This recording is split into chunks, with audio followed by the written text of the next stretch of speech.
This is Film School Dropout, where we teach you what film school won't. This is Film School Dropout. Okay. So Film School Dropout is a segment where we talk about something that you probably would not learn in film school. Why? Because, well, I'm not necessarily a film school dropout. I'm a film school abstainer. Welcome to Film School Dropout, because we don't need student debt here to learn half of what people say about filmmaking is absolute nonsense. Today, what we're going to talk about is Hollywood accounting and how it's probably worse than you think it is. Studios claim billion-dollar films never turn a profit. It's a very real thing.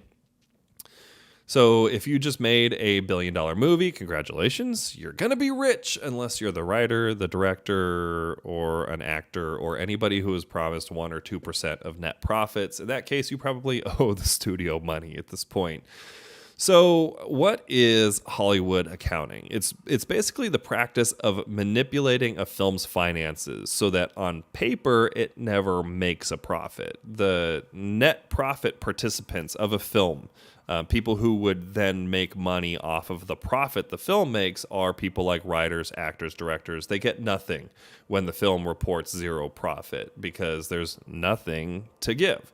When you contrast that to what's called a gross profit deal, where you make off of the total amount of money the film makes, which are very rare and reserved for the ultra powerful in Hollywood, you're making nothing if the film on paper makes no movies. The film on paper makes no money.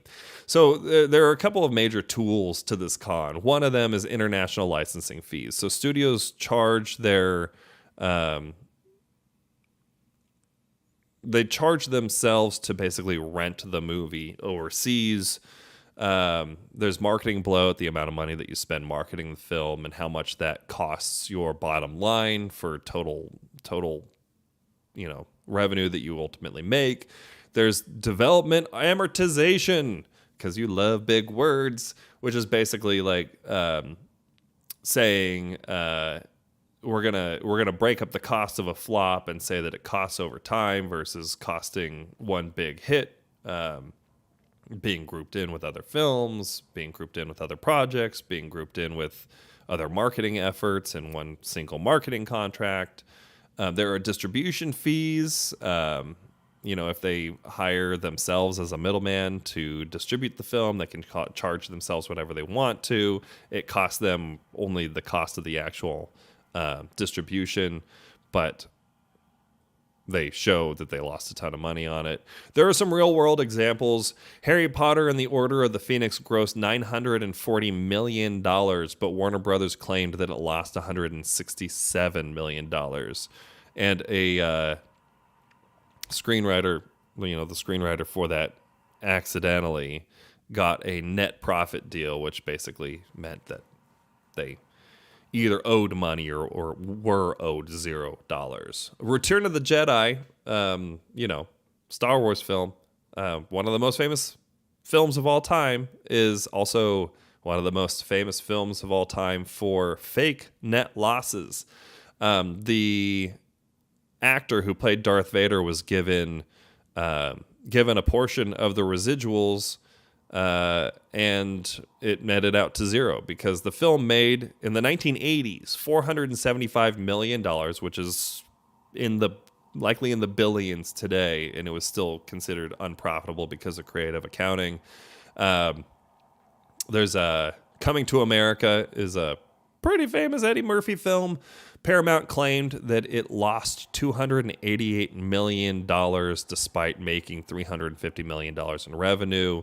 They were actually sued about it. It was actually that lawsuit from Art Buchwald. That was actually the reason that the term Hollywood accounting came to be, is from that lawsuit.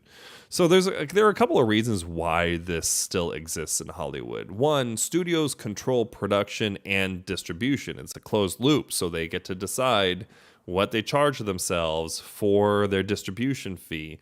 And therefore, the closer they circle the wagons, the more careful they are and the more guarded they are about what they do with that, the better that they can control what it is that they ultimately pay out to the people, the creatives that were involved in the creation of the film. They use back end points on the project to say, hey, maybe we can't pay you up front all this money, but hey, we'll give you 2% of the film. That's your incentive to come join the film, and it's going to be wildly successful. You want to be in the film. We want you to be in the film. It's going to be a successful film.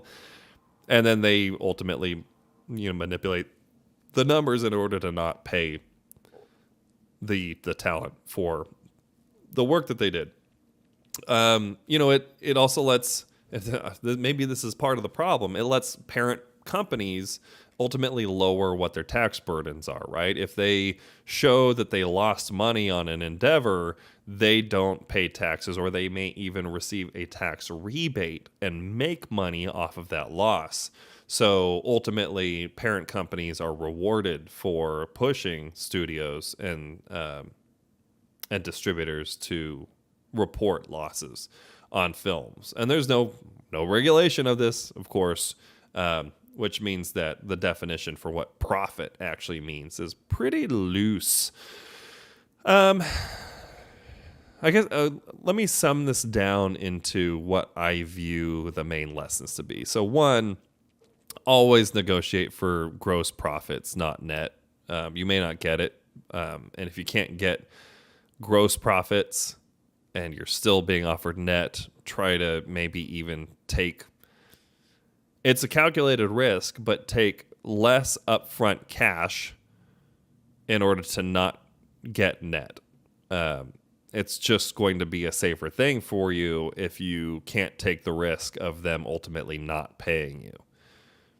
It's a food for thought thing, and it's going to be different for everybody. But if you can't get gross points and you can take the risk, you may lower the amount of profit that you'd make up front by decreasing what you make in net. Back-end deals they're just like lottery tickets. But it's kind of a game where the house always shreds the numbers. So like, hey, I have a winning lottery ticket. I made a Nora. Oh no, a Nora didn't make enough money for you to make any money. That's a fact of life. That's the tough side of the industry.